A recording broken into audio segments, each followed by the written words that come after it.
आइए हम लोग पीडीएफ के साथ संज्ञा के बारे में कुछ देखते हैं। तो संज्ञा क्या है? किसी व्यक्ति, वस्तु, स्थान या भाव के नाम को क्या कहते हैं? तो संज्ञा कहते हैं। जैसे व्यक्ति का नाम रमेश हो गया, कोई वस्तु है उसका नाम बाल्टी हो गया, कोई स्थान है तो उसका नाम प्रयागराज हो गया, और भाव हो गया तो क्या, खुशी हो गया, ईमानदारी हो गया, बेइज्जती हो गया। संज्ञा मूल रूप से दो प्रकार की होती है, जैसे यथार्थवाचक और एक होती है भाववाचक। तो यथार्थवाचक में दृश्य रूप से होती है व्यक्तिवाचक संज्ञा, जातिवाचक संज्ञा, द्रव्यवाचक संज्ञा और समूहवाचक संज्ञा, जिसको पदार्थ चक्र भी बोला जाता है। और एक होती है अदृश्य, जिसका नाम है भाववाचक संज्ञा। प्राचीन हिंदी के अनुसार संज्ञा के 5 भेद होते हैं: व्यक्तिवाचक संज्ञा, जातिवाचक संज्ञा, भाववाचक संज्ञा, पदार्थवाचक या द्रव्यवाचक, और लास्ट होती है समूहवाचक। लेकिन आधुनिक हिंदी के अनुसार संज्ञा के 3 भेद बताए गए हैं: व्यक्तिवाचक संज्ञा, जातिवाचक संज्ञा और भाववाचक संज्ञा। जातिवाचक में दो तरह के बांटे गए हैं, पदार्थवाचक और एक समूहवाचक। व्यक्तिवाचक क्या कि दृश्य प्लस सदैव एक वचन, दुनिया में विशेष और अकेली, जैसे प्रयागराज, मेरठ, रमेश, ताजमहल, माउंट एवरेस्ट, ये सभी क्या है, दुनिया में अकेली है। जातिवाचक संज्ञा क्या है कि दृश्य और बहुवचन बन सकता है, जिसके जैसे हैं वो, जैसे कुत्ता, लड़का, लड़की, पहाड़, है ना, उसी के जैसा। भाववाचक क्या है, अदृश्य प्लस एक वचन, जिसे प्लेट में न परोसा जाए, है ना। भाव कहने का मतलब है कि जिसे प्लेट में ना परोसा जाए, मतलब रख नहीं सकते हैं इसको। जैसे मोहब्बत तो मोहब्बतें, नफरत नफरतें, बुराई बुराइयाँ। जातिवाचक होगी क्योंकि ये क्या है, बहुवचन है, लेकिन मोहब्बत, नफरत, बुराइयाँ ये क्या है, भाववाचक है।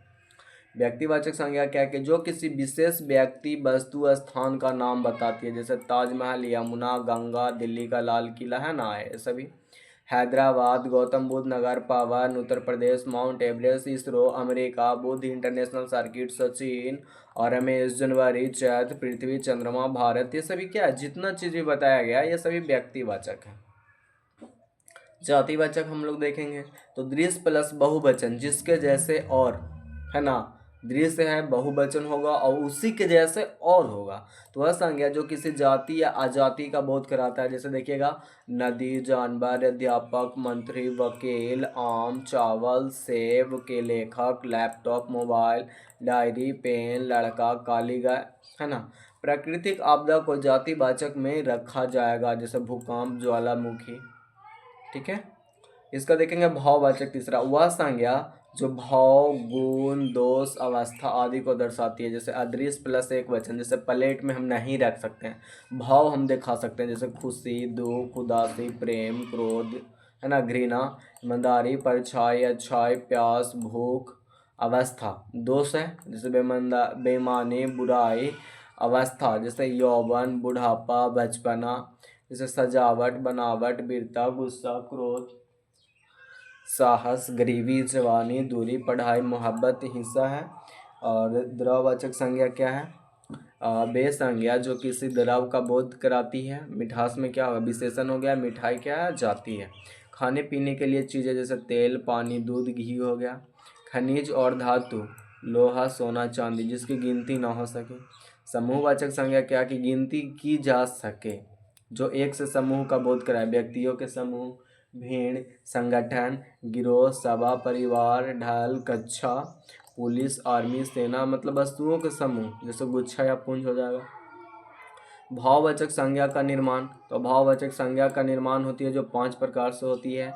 किससे, तो विशेषण से, क्रिया से, जातिवाचक संज्ञा से, सर्वनाम से और अव्यय से।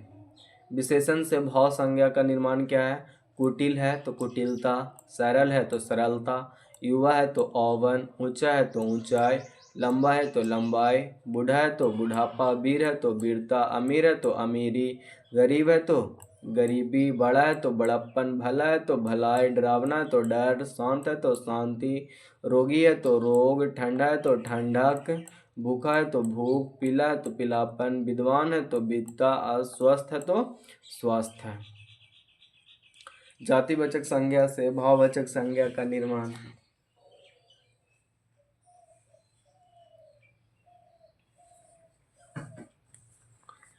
जातिवाचक संज्ञा से भाववाचक संज्ञा का निर्माण क्या है, इंसान है तो इंसानियत पुरुष है तो पुरुषत्व, स्त्री है तो स्त्रीत्व, माता है तो मातृत्व, पिता है तो पितृत्व, बच्चा है तो बचपन, तपस्वी है तो तप या तपस्या, आदमी है तो आदमियत, घर है तो घरेलू, डाकू है तो डकैती, ठग है तो ठगी, दोस्त है तो दोस्ती, शिशु है तो शासक, चिकित्सक है तो चिकित्सा, नेता है तो नेतृत्व, ब्रह्मचारी है तो ब्रह्मचर्य। क्रिया से भाववाचक संज्ञा का निर्माण, तो क्रिया जो किसी कार्य के होने का बोध करा है, जैसे जाना मतलब जा प्लस के ना, तो जा हो गया मूल धातु और ना हो गया प्रत्यय। जैसे उड़ना, उभरना, गड़गड़ाना, हंसना, दौड़ना, सोचना, फैलना। उड़ान, उभार, गड़गड़ाहट, हंसना के हंसी, दौड़ना के दौड़, सोचना के सोच, फैलना के फैलाव। बनना तो बनावट, सजना सजावट, मिलना तो मिलावट, गाना तो गान, चमकना तो चमक, जागना तो जागरण, झुकना तो झुकाव, थकना तो थकान, चुनना तो चुनाव, खेलना तो खेल, बांटना तो बंटवारा। अव्यय से भाववाचक संज्ञा, तो अव्यय क्या है? बे अभिकारी शब्द जैसे लिंग, वचन, काल, कारक के अनुसार नहीं बदलते हैं। जैसे अधिक है तो अधिक के लिए क्या हो जाएगा? अधिकता हो जाएगा। निकट के लिए निकटता, समीप के लिए समीपता, मना के लिए मनाही, हाहा के लिए हाहाकार,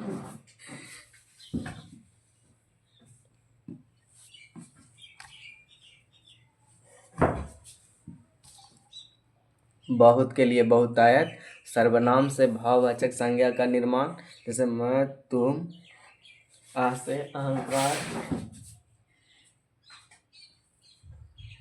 निज से निजित्व या निजता, अपना से अपनापन, सर्व से सर्वस्व या सर्वदा।